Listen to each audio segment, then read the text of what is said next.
me suis aperçue vraiment à quel point l'ignorance coûte cher. Elle coûte cher financièrement, mais elle coûte cher également psychologiquement, mentalement. Nous, en tant qu'agent immobilier, on voit pas mal justement de résidences qui sont mal gérées. Clairement, les gens ne se rendent pas compte de l'impact des décisions qui sont votées en assemblée générale. Ils ont vraiment cette obligation à bien faire, puisque sinon, l'AG d'après, ils peuvent être remplacés, quoi. Tout à fait, c'est quand même un des seuls, je dirais, métiers où son contrat est remis en question de 1 à 3 ans.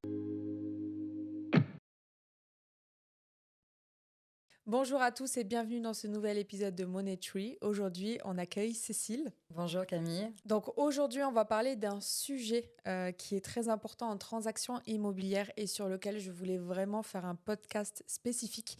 Donc c'est pour ça que j'ai fait appel à Cécile qui est avec nous aujourd'hui. On va parler des syndics de copropriété, de l'essentiel de la copropriété. On va essayer de vous faire comprendre au mieux son rôle et les enjeux d'une copropriété. Merci Camille. Eh bien bonjour à tous. Moi c'est Cécile Vermelho da Silva. Je suis une ancienne gestionnaire de copropriété. Je viens du monde de la copropriété, ça fait 18 ans d'expérience. Avant je gérais les copropriétés et aujourd'hui j'ai pour ambition de transmettre via des formations et de l'accompagnement aux acteurs de la copro. Donc dans mon parcours j'ai fait gestionnaire locatif, assistante de copropriété, gestionnaire de copropriété. Et puis mes dernières années j'ai été commerciale pour une start-up qui travaillait pour les copropriétés, apportait un produit pour les copropriétés, puis responsable grand compte, ce qui m'a permis de voyager sur toute la France. Okay. Et donc voilà, mes anciens confrères sont devenus mes clients. J'ai pu rencontrer donc d'autres copropriétaires, d'autres syndics, et ça m'a vraiment ouvert l'esprit sur le métier aussi. Ne plus être dans mon cocon à moi et avec mes copros. Donc voir comment gérer d'autres syndics également leurs copros, ça a été une riche expérience à ce niveau-là. Ok, donc vraiment passionné de copropriété. Beaucoup, oui. Et donc aujourd'hui, qu'est-ce que tu fais réellement maintenant ? Aujourd'hui, j'ai créé un cabinet qui s'appelle Cécile, c'est un jeu de mots avec mon prénom, mais ça signifie conseil en copropriété et investissement locatif. Le but de ce cabinet, c'est d'apporter du conseil, de l'accompagnement, mais surtout des formations, en fait, pour aider à démystifier le jargon, simplifier le jargon de la copropriété, dans le but de gagner du temps aux gens, de la sérénité, de la tranquillité, et aussi d'éviter des erreurs financières, d'avoir des meilleures décisions en assemblée générale, parce qu'ils auront une meilleure connaissance.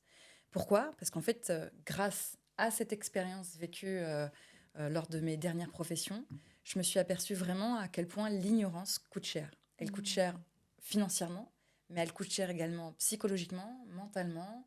Enfin, j'ai déjà vu en détresse des copropriétaires qui vendaient non pas à cause des charges ou de futurs potentiels travaux, mais vraiment parce qu'ils supportaient plus la vie en copropriété, parce qu'il y avait des voisinages, des conflits de voisinage tellement intenses et tellement importants, pour des fois des broutilles, hein, on parle de fois des haies, d'arbres, etc.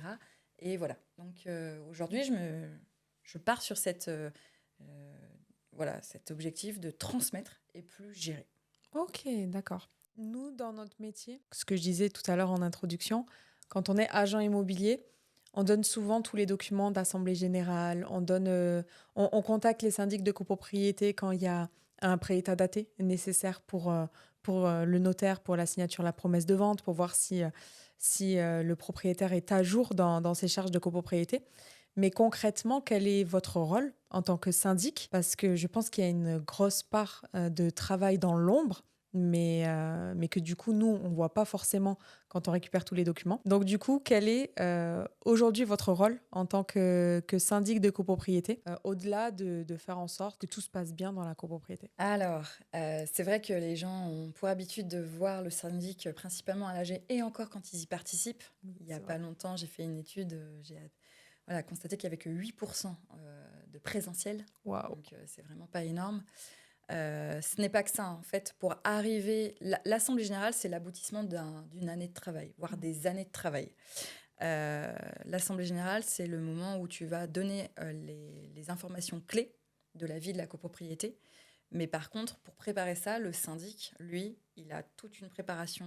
Il doit avoir des compétences comptables, il doit avoir des compétences juridiques, des compétences techniques, des compétences de gestion courante et des compétences psychologiques aussi. Un syndic, c'est pas un psychologue, mais c'est un gros médiateur. Ok. Un bon syndic, c'est celui qui arrive justement à Ouais, faire que tout le monde s'entende. optimiser, exactement, de dire voilà, à madame du bâtiment A qu'on comprend, mais il y Ok. a les règles de vie en copropriété et en collectivité, et puis à son voisin, à monsieur B, on comprend, mais il y a aussi des règles, tu vois. Juste pour reprendre les 8% que tu viens d'évoquer sur la présence en assemblée générale, pourquoi il y a si peu de présence? Est-ce que c'est un manque d'information, un manque d'intérêt des propriétaires? Ça me paraît hyper faible comme pourcentage. Il n'y a même pas une personne sur 10 qui y va, quoi. Donc, ouais, c'est assez étonnant. Est-ce que tu as un peu la raison? Principalement, les gens ne comprennent pas, n'y voient pas l'importance. Moi, j'ai déjà vu en assemblée générale des gens ouvrir leur convocation en plein AG. D'accord. Donc déjà, ils Ok. étaient là. En fait, Mais ils savent qu'ils sont en Corée, mais en fait, ils comprennent voilà, pas ouais, l'intérêt en fait ouais. d'avoir cette assemblée Ah, générale. clairement, clairement. Les gens ne se rendent pas compte de l'impact des décisions qui sont votées en assemblée générale. Et du coup, comme ils ne se rendent pas compte qu'il peut y avoir un véritable aspect financier et autres, tu vois, Mhm. il y a des décisions de travaux qui pourraient être optimisées s'il y avait plus de participants, tu Ok. vois. Et ils ne se rendent pas compte de ça. Par contre, c'était les premiers à appeler après les comptables et se plaindre de l'augmentation d'un budget ou de vote de travaux, mais ils ne sont pas venus en débattre. Mm. Ils n'ont pas compris. Ouais, et c'est vraiment sur ça qu'aujourd'hui, c'est Ton mon combat. cœur, ouais, mon combat, ouais, voilà. C'est vraiment de montrer aux gens qu'il faut qu'ils deviennent acteurs. Acteurs de leur vie, bien sûr, Mm. mais acteurs également quand ils achètent un bien. Quand tu achètes un bien, en copropriété en tout cas, tu achètes tout un écosystème, tu as une quote-part du collectif qui t'appartient aussi. Mm. Et que si tu ne agis pas, que tu subis, tu vois, ou que tu es simple spectateur, et que tu ne fais que râler, hein, excuse-moi, mais il y a beaucoup de gens qui Beaucoup de gens qui râlent, râlent. Ouais, mais derrière, c'est quoi leurs actions? Mm. En quoi ils participent du coup pour que ça aille mieux en copropriété? Tu vois? Je dis Mm. pas qu'il faut que tout le monde et que 100% des gens participent, mais c'est juste que s'il y avait un peu plus d'intérêt et que les gens se rendaient compte, eh bien, les syndics se sentiraient plus épaulés, il y aurait moins de parasitage. Parce que pour revenir à ta question initiale, qu'est-ce que fait un syndic? Il fait tellement de choses, on Mm. ne se rend pas compte. Alors c'est quoi derrière le tellement de choses? Il y a toute une démarche administrative, ça prend des heures à s'en occuper. Mais quand tu es parasité par 100 mails que tu reçois par jour, et dans ces 100 mails, tu as 80% de mails où c'est du manque de savoir minimum du fonctionnement d'une copropriété, et que du coup, tu es parasité, tu es obligé de répondre. Et l'essentiel, tu le fais, mais moins avec. Tu vas plus vite, moins d'engagement, etc. Donc, je défends pas les syndics, hein. Il y a des bons, il y a des mauvais, c'est comme dans tous les corps de métier. C'est ce que j'allais dire. En fait, Il y a j'allais des bons, il rebondir y a sur des ça. C'est mauvais, il y que a. Voilà. nous, en tant qu'agent immobilier, on voit pas mal justement de résidences qui sont mal gérées. On voit à chaque fois on rencontre des propriétaires, il y a souvent, pas souvent je dirais, mais il y a des problèmes au niveau de syndic de copropriété, au niveau de copropriété directement. Il y en a, ils ont aucune nouvelle. Moi, par exemple, à titre personnel, j'ai fait une demande, enfin, on a fait une demande de changement de syndic de copropriété. Le syndic de copropriété, il répondait pas. On avait des besoins par rapport à des prestations dans la copropriété. Et il y avait même le ménage qui ne passait plus. On n'avait pas de nouvelles. Enfin, c'était vraiment, vraiment compliqué parfois sur la gestion. Donc, il y a des bons syndics de copropriété, mais il y a aussi des mauvais syndics de copropriété. Et c'est là où vraiment, on a du mal à parfois faire la différence, à vraiment trouver le bon syndic de copropriété. Et aussi, pourquoi il y en a beaucoup qui ont une mauvaise réputation. Le syndic, il doit suivre la comptabilité. Dans la comptabilité, tu as tout ce qui est les factures, vérification des factures. Il faut vérifier que les entreprises elles sont bien intervenues. Donc, les interventions, contrôler par rapport aux demandes de devis, faire des visites lors des réceptions de travaux, etc. Il y a déjà toute cette, on va dire, partie-là qui, du coup, se joint au module que je te disais tout à l'heure de la technique. Donc le syndic doit être aussi là pour les expertises. Il doit être là pour les réceptions et pour les lancements, les réceptions, les Mm. suivis des travaux, en dehors des assemblées, pendant les assemblées, les visites de copropriété. Il doit faire le lien aussi avec les copropriétaires. Les conseils syndicaux sont primordiaux.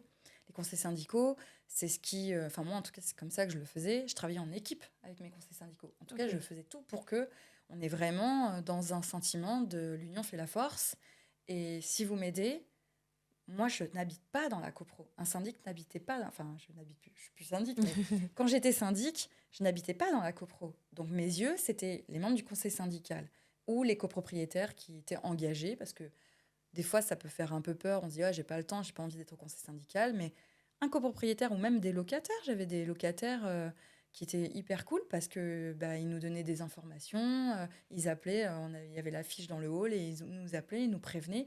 Et comme ça, hop, on faisait le lien avec le conseil syndical. D'accord. Il ne faut pas hésiter, en fait. Mais j'admets qu'il y a des syndics qui, eux, ne veulent absolument pas parler avec les locataires, d'autres syndics qui ne répondent pas. En fait, ça va dépendre après de la gestion interne. Je dirais que ce n'est pas le gestionnaire, la complexité, c'est plutôt l'organisation aussi interne, parce que comme c'est un métier qui a beaucoup de charges mentales déjà, et qui a beaucoup... voilà, on peut vite s'éparpiller. Et donc, on peut vite être acculé et ne pas réussir à gérer. Il suffit qu'il ait 50 immeubles à gérer. C'est pas du tout la même chose qu'avec un gestionnaire qui a 30 immeubles à gérer. Tu as 30 assemblées générales, plus 30 peut-être conseils syndicaux, plus 30 visites, plus, alors que 50, on a 52 semaines. Tu as 50 assemblées générales, fais le calcul. Oui, mais ça, après, c'est c'est pas avec la charge salariale après qui compense Après, c'est la politique du cabinet du syndic. Donc là, c'est encore autre chose. Mais il faut savoir que voilà, le métier de syndic, ça regroupe beaucoup de corps d'État. Moi, j'appelais le syndic... Ouais, voilà. Moi, le syndic, je disais aux gens, je suis comme un médecin généraliste. Le médecin généraliste, il doit connaître, grosso modo, tout ce qui vous encadre pour votre santé, etc. Là, c'est pareil. Le syndic, il doit connaître tout l'écosystème qui encadre l'harmonie de la copropriété et comment bien la construire, la faire avancer, etc., la préserver. Mais par contre, il s'entoure de spécialistes qui va l'aider à justement optimiser. C'est-à-dire que demain, ton médecin, on apprend que tu as un cancer. Moi, c'est ce que je disais à mes copropriétaires. Hein. Demain, vous avez un cancer, vous allez voir un cancérologue. Mais vous adressez quand même les rapports du cancérologue à votre médecin généraliste. Il y a quand même un suivi à côté. Et dans le syndic, c'est pareil en fait, en copropriété. Le syndic, il est le représentant du syndicat des copropriétaires. Syndicat des copropriétaires, souvent sous le nom SDC, pour l'entendre. Ça veut dire donc la copropriété, tout simplement. Et demain, on a une infiltration sur la toiture, on va appeler un couvreur ou un étancheur. Voilà. Demain, on a un problème d'impayé, on peut accompagner jusqu'à un certain nombre de relances, et c'est une conciliation amiable, mais dès que on n'y arrive toujours pas, on bascule vers un avocat spécialisé, etc., etc. Tu vois, il y a tout corps de métier. Un électricien, c'est pas le syndic qui va aller remettre une ampoule, tu vois, c'est pas le syndic qui va aller réparer l'électricité, etc. Et là, c'est pareil, en fait. C'est vraiment, normalement, le syndic, il fait le lien.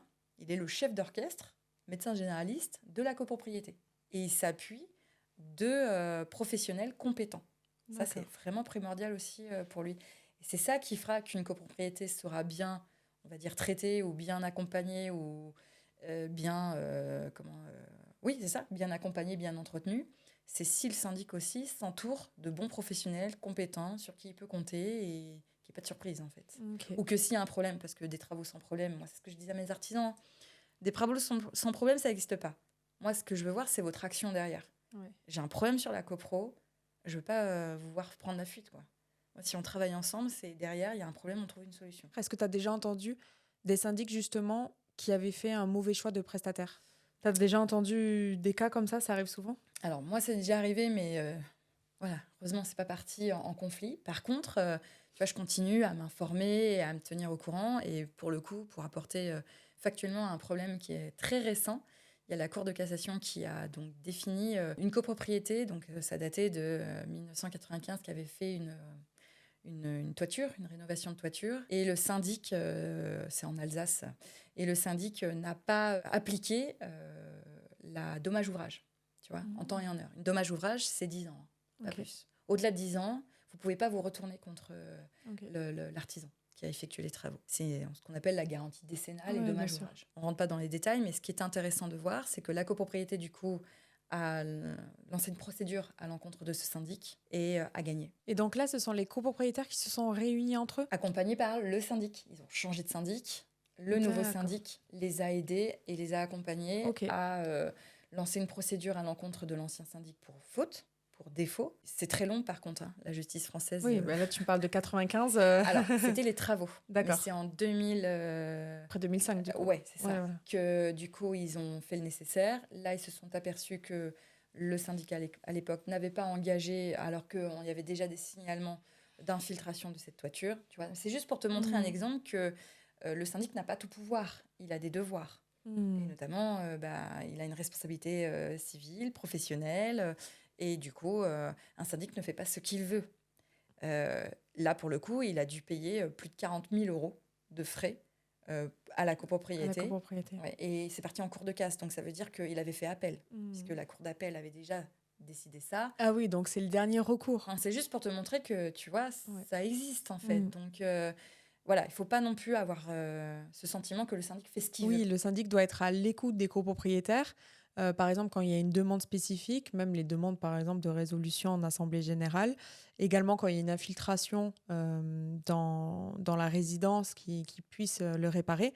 Et en plus, il faut savoir qu'ils ont des contrats courts. Ils ont des contrats de 1 an, il En me plus, semble. Pas toujours, ça peut aller au-delà, mais ils ont des contrats d'1 an. Donc vraiment, ils ont vraiment cette obligation à bien faire, puisque sinon, l'âge d'après, ils peuvent être remplacés, tout quoi. à fait, c'est quand même un des seuls, je dirais, métiers. Je réfléchis en même temps que je te parle là, mais oui, je vois pas. Est-ce que tu as déjà vu un contrat de ménage se décider devant les gens? Mm. Non, c'est un des seuls métiers où son contrat est remis en question de 1 à 3 ans. Tu peux Mm. voter un mandat de syndic jusqu'à 3 ans, pas plus. Mais c'est un des seuls où tu es Ouais. en plus devant les gens. Oui, donc il a tout intérêt à toujours bien travailler pour ne jamais perdre les clients, quoi, Bien finalement. sûr, bien sûr. Et puis bon, après, tu as malheureusement aussi à cause de certains qui font de la cavalerie. Donc la cavalerie, pour ceux qui ne savent pas ce que c'est utiliser l'argent des autres copropriétés pour payer la copropriété. Tu n'as pas le droit de faire ça. Heureusement que Mm. la loi Allure et il y a des décrets qui ont un peu plus serré C'est la la vis vis, parce ouais. que tu as des... Voilà, aujourd'hui, tu peux plus. Avant, ils utilisaient un compte pivot et hop, tac, tac, Ouais. tac. C'est interdit de faire ça. Ouais. Moi, j'ai récupéré des copros comme ça. Oui, chaque copropriété a son compte bancaire vraiment attitré. C'est obligé d'avoir des comptes séparés. Ouais. Tu vois, d'où pourquoi la création de cette formation, en fait. Mm. Pour que les gens, soit ils se rendent compte qu'ils sont avec un bon syndic. Le syndic parfait n'existe pas, hein, comme dans tout métier. Mais par contre, soit qu'ils se rendent compte que ça va, il tient la route, il est réglo, il répond, il suit les process, il donne des bonnes informations, il gère. Mm. Et moi, ce que je veux apporter, c'est de la formation aux non professionnels pour qu'ils puissent savoir ça, ou alors détecter, oula, il répond pas, il actionne pas, il fait pas le nécessaire. C'est des signaux qu'il faut peut-être envisager, soit de faire un point avec lui, et si le point ne fonctionne pas, changer de syndic. Tu vois, c'est aussi donner ce lead aux gens. Pourquoi je veux faire ça, Mm. cette académie, Ok. pour apporter cette information-là. Ok. Et je trouve aussi que ces dernières années, ça bouge beaucoup en termes de réglementation. Dans les syndics, on entend parler du DPE collectif, on entend parler du PPPT, on entend parler du fonds de travaux. Alors, le fonds de travaux, on entend souvent parler quand on est chez le notaire. Les acquéreurs ne connaissent pas du tout. On le voit dans les appels de fonds. Mais chez le notaire, généralement, c'est là où le notaire l'explique, où au final, l'acquéreur rachète le fonds de travaux du propriétaire. Voilà, quels sont tous ces points essentiels que l'acquéreur doit connaître quand il souhaite acheter un bien en copropriété? Quelles sont les nouveautés? Qu'est-ce qui est essentiel à connaître? Les documents à demander? Toutes ces dernières nouveautés qui ont eu lieu dans les copropriétés et en lien avec les syndics. Quand vous achetez, il y a des éléments quand même essentiels à demander pour connaître un peu la copropriété. Euh, c'est forcément le règlement de copropriété, même s'il n'est pas facile à lire. Lui, pour le lire en 10 minutes, il faut savoir qu'un règlement de copropriété, ça va de 50 à 300 pages. Donc, il ne faut pas, en fonction de la typologie de l'immeuble, hein, il ne faut pas être trop se compliquer. Il a 4 onglets, on va dire, Ok. importants. Il faut savoir sa destination. Il faut... commerce, c'est pas la même chose que l'habitation, c'est ça que je veux dire. Il faut savoir les parties communes et les parties privatives. Parce que grâce à ça, vous allez voir du coup au niveau de vos charges, donc l'EDD, c'est l'état descriptif de division, qui va vous donner tout le recensement de tous les lots qui existent dans la copropriété, toutes les clés de répartition, c'est ce qui va créez après votre état de dépense et donc vos charges et vos appels de fonds. Et la dernière chose, c'est les clauses. Notamment, et là, c'est le grand sujet, le C'est Airbnb. la première chose que je regarde. Bah, c'est ce que j'allais dire, les agents immobiliers, en Ouais, fonction, j'imagine, de la personne que tu as en face de toi, si ouais. c'est pour de la RP ou si c'est pour de l'investissement locatif, tu te doutes que Mm, derrière investissement locatif, soit il va faire en nu d'habitation meublée ou en Airbnb. mm. Il faut Faire attention, bien ouais. faire attention à ça parce qu'en plus, bah là, Là, on on peut rentre pas être... dans la politique, mais en plus, il y a eu un changement. Le maire de Paris souhaite Ouais. faire la chasse au Airbnb. Donc, il faut bien regarder ce que dit le règlement de copropriété avant d'acheter. Parce que là, Mm, on se lance sinon dans un projet très coûteux. Donc ça, règlement de copro. Ensuite, l'autre point essentiel, c'est les PV d'Assemblée générale. Je sais que tout à l'heure, on en a parlé, ouais. mais j'insiste vraiment sur les PV d'Assemblée générale. C'est le lieu où tu retrouves l'essentiel des informations importantes. C'est tout ce qui se décide dernièrement. C'est tous les futurs lancements ou déjà les lancements en cours de travaux, voire déjà appelés. Derrière des travaux, il peut y avoir des compléments de travaux. Donc, il faut faire attention à ça. Quel type de travaux? On ne va pas avoir la même sensibilité entre une réfection de cage d'escalier avec un ravalement. Vraiment la façade, ouais. Voilà. C'est attention, derrière un ravalement de façade, généralement, il y a d'autres résolutions qui arrivent parce qu'on n'avait pas vu ça, parce que si, parce que ça. Il faut faire attention à ça. Des décisions. Le voisin qui veut acheter le grenier, etc., etc. Ça peut apporter aussi une opportunité. Ah Mm, tiens, lui, ça a été accordé. Ben, moi, je vais acheter l'appartement à côté. Il y a aussi un grenier en partie commune. Vu que ça a été accepté une première fois, ça sera peut-être accepté. Ou inversement. Tu mm. as pour projet et tu te dis, ah, c'est bon, je prends le dernier étage et je vais demander à la copropriété de récupérer le grenier. Enfin, ça peut être une terrasse, hein, tu vois. Ouais, bien sûr. Et que si c'est pas passé une première fois, bah, tu te doutes que toi, ça passera pas non plus. Enfin, Mm. tu vois, c'est Ouais. voilà, c'est plein de renseignements divers et variés sur la vie de la copropriété. Il faut vraiment les lire. Il faut Mm. pas juste les regarder comme ça. Il faut vraiment les lire.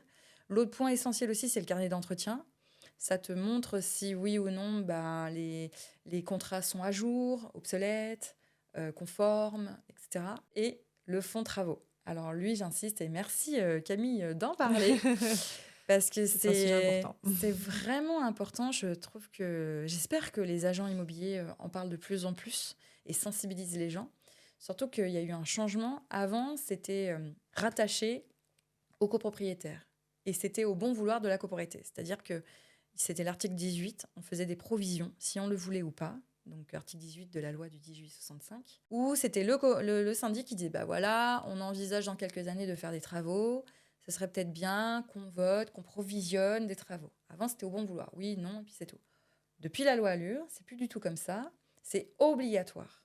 Donc déjà, ça, j'insiste parce qu'il y a encore des gens, quand je les accompagne, ils ne comprennent pas que c'est obligatoire. Ce que vous votez en Assemblée générale, c'est le taux de cotisation. Mm. Ce n'est pas de est-ce qu'on met de l'argent de côté.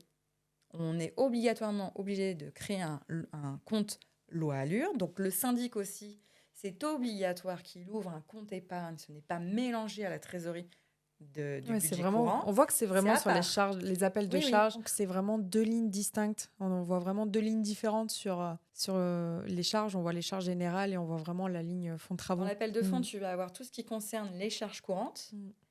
Et après, tu vas avoir des lignes différentes où il y a l'avance de trésorerie pour ton information, mais le fonds travaux loi Allure. Et ce fonds-là, donc vous le votez en Assemblée générale, il est de minimum voté à 5% du budget, d'accord? Et il peut être au-delà en fonction de ce Mhm. que a envisagé la copro comme travaux. Et maintenant, il est rattaché au lot, L-O-T-E. Au lot et plus au copropriétaire. Donc, d'où pourquoi c'est vous maintenant, les agents immobiliers ou mandataires, vous êtes vraiment une clé de compréhension en amont du notaire pour dire aux gens, c'est une négociation. Donc, soit on le travaille dans le prix de vente et on n'en parle pas et on le rembourse, soit il faut, en fonction de son montant, Mm. j'imagine, tu n'accompagnes pas tes vendeurs s'ils n'ont que 1 000 euros de côté Oui, ou oui, s'ils oui, ont bien sûr. déjà 20 000 ou Mm. 25 000 euros de fonds de Mm. travaux de côté. Tu Bien vois, sûr. ça ne va pas être la même chose. Mais ça, c'est vraiment primordial.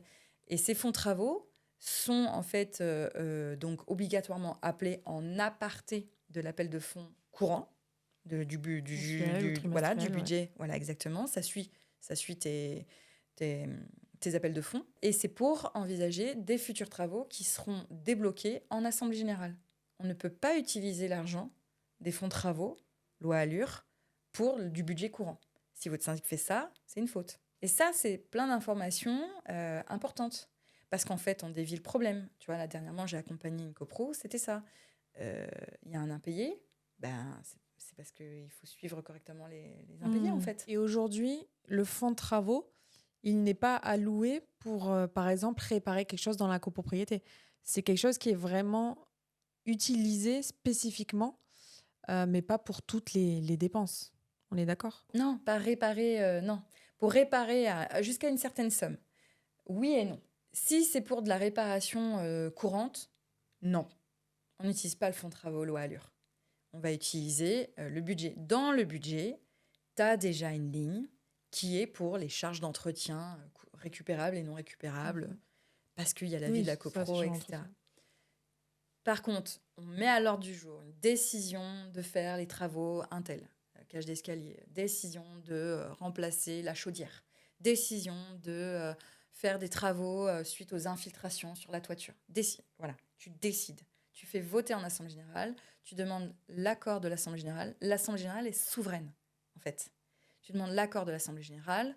Les absents ou opposants ont 2 mois de recours après une Assemblée générale pour contredire. S'ils n'ont pas contredit, tu actionnes les travaux et là, tu vas chercher le financement dans le fonds de travaux. Mais c'est pareil, dans l'Assemblée générale, tu auras une résolution également par rapport au fonds de travaux. Tu expliqueras pour le financement de ces travaux validés par Nous décidons de prendre 50% du fonds de travaux et 50% appelé, j'en sais rien, tu vois, ou 100% pris en charge par le fonds de travaux loi Allure. Et les comptables, après, quand on revient avec le PV au bureau, les comptables, elles regardent ça et paf, elles le mettent, etc. Et là, c'est débloqué. Et normalement, la banque, si elle joue le jeu, elle est censée demander un extrait du PV d'Assemblée générale qui justifie de retirer cet argent-là. Ok. Ouais. Pour résumer, on a donc le carnet d'entretien. Donc le carnet d'entretien qui est vraiment pour savoir si la copropriété est bien gérée, si tous les copropriétaires sont à jour dans les paiements. Voilà, vraiment voir si la copropriété est saine finalement. On a le règlement de copropriété. Donc là, c'est vraiment la destination des biens, de quoi est composé l'immeuble, toutes les règles qu'il faut respecter.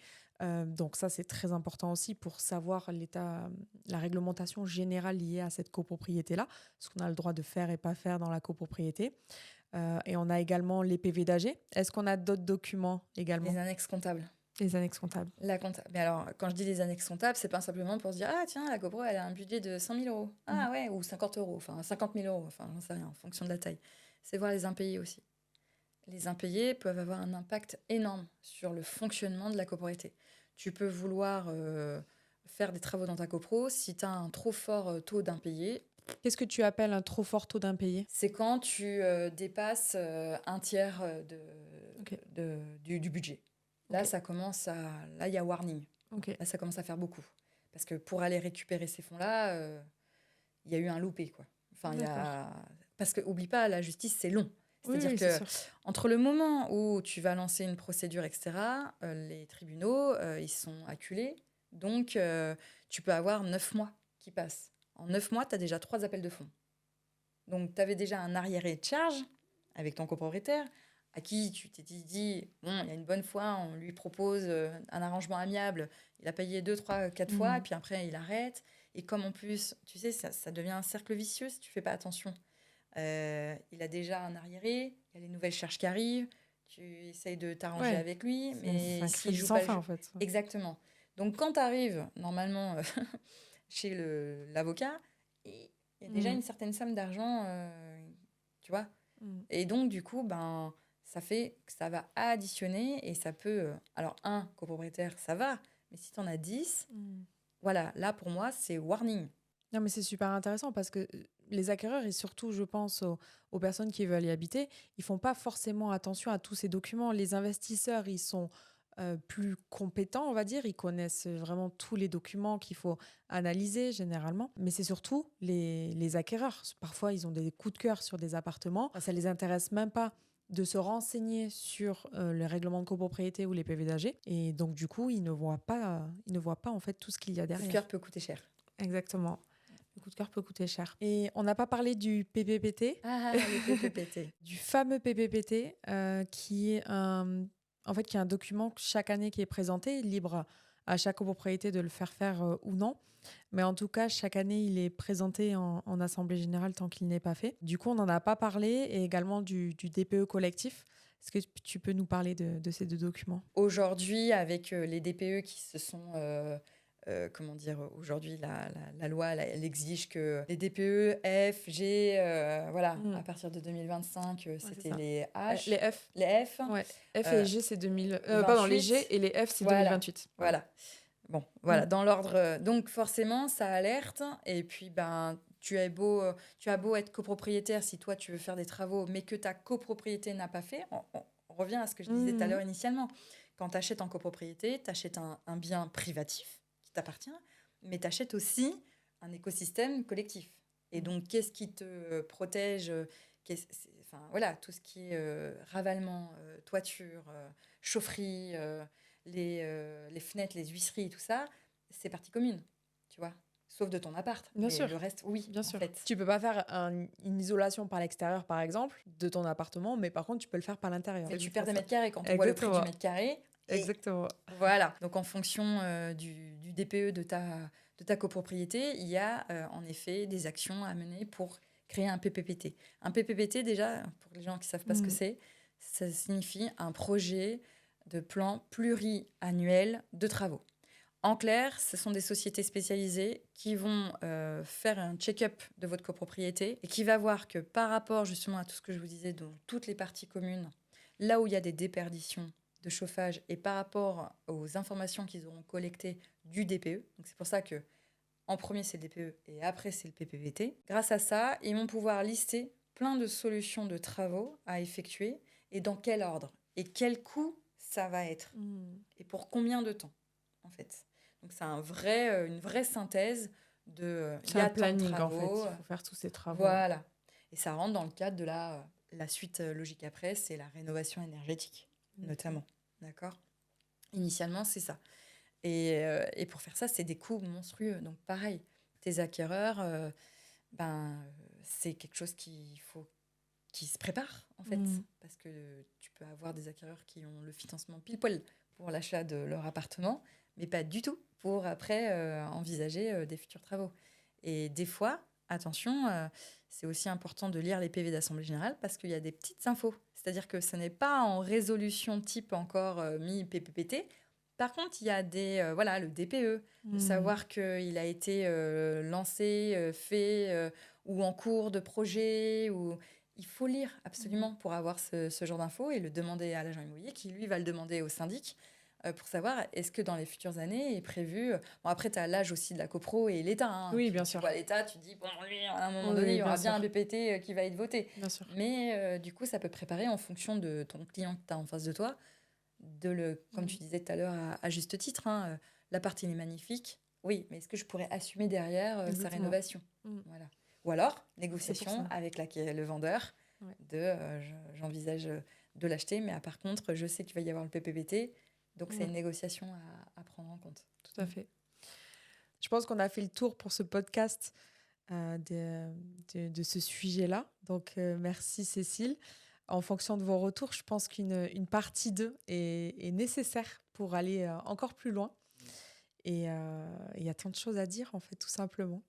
J'aurais tellement de choses à te dire, mais... C'est vrai, c'est vrai. Où est-ce qu'on peut te retrouver, dis-nous ? Donc moi, j'ai un Instagram qui s'appelle cabinet-du-8 Cécile, CCIL, sur LinkedIn. Là, bientôt, j'aurai aussi un compte, une page web. Je suis en train de la préparer. Top. Mais pour l'instant, c'est plutôt comme ça. C'est plutôt sur Instagram et sur LinkedIn directement. Ok, bon, génial. Merci beaucoup, du coup, Cécile, d'être venue. C'est vrai que les syndics de copropriété, c'est pas toujours ce qu'on met en avant. On parle beaucoup plus de gestion locative. On a beaucoup plus pas de problématiques, mais de sujets ou de liens avec la gestion locative quand on est acquéreur. Mais on ne pense pas forcément à parler de syndic. Donc, c'était super d'avoir d'avoir au moins pu t'inviter pour ce podcast, car je sais que tu es passionnée.